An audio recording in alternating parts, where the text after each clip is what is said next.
আপনাদের যেই মালিক মহোদয় আছে তার সাথে ফোনে কথা বলেছি।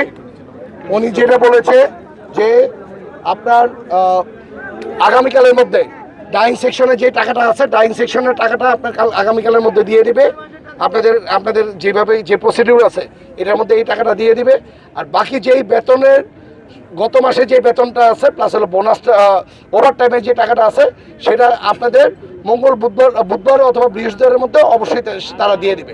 আর যদি ওনারা আমাদের কথা দিয়েছে, আমি আশা করি ওনারা এই টাকাটা দিয়ে দেবে। আর আপনারা যারা আজকে এটার সাথে সংযুক্ত ছিলেন, আমি প্রথমেই ওদের কাছে বলেছি যে আপনাদের চেয়ে যাতে কোনো প্রকার কোনো চাকরিতে যাতে ছাঁটাই না হয় এই ব্যাপারটা আমি বলে আসছি। যদি আপনাদেরকে কেউ কোনো ছাঁটাই করার জন্য যে এটা এই আন্দোলনের জন্য যদি ছাঁটাই চিন্তা ভাবনা করে অথবা কিছু করে, আপনারা যে কোনো সময় আমার সাথে দেখা করবেন, আমি আপনাদের চাকরিটা ফেরত দেওয়াই দেবো। তারা আমাকে কথা দিয়েছে ওনারা আর কোনো কিছু করবে না। এই রাস্তার উপরে নির্ভরশীল হাজার হাজার ফ্যাক্টরির সাথে লাখ লাখ লোক এর কর্মব্যবস্থা আছে। তাই দয়া করে এই রাস্তাটা আপনারা বন্ধ করবেন না। এই রাস্তার মাধ্যমে বাংলাদেশের বিভিন্ন এক জায়গা থেকে আরেক জায়গার লোকের যাতায়াতের ব্যবস্থা আছে, মাল ক্যারির ব্যাপার আছে।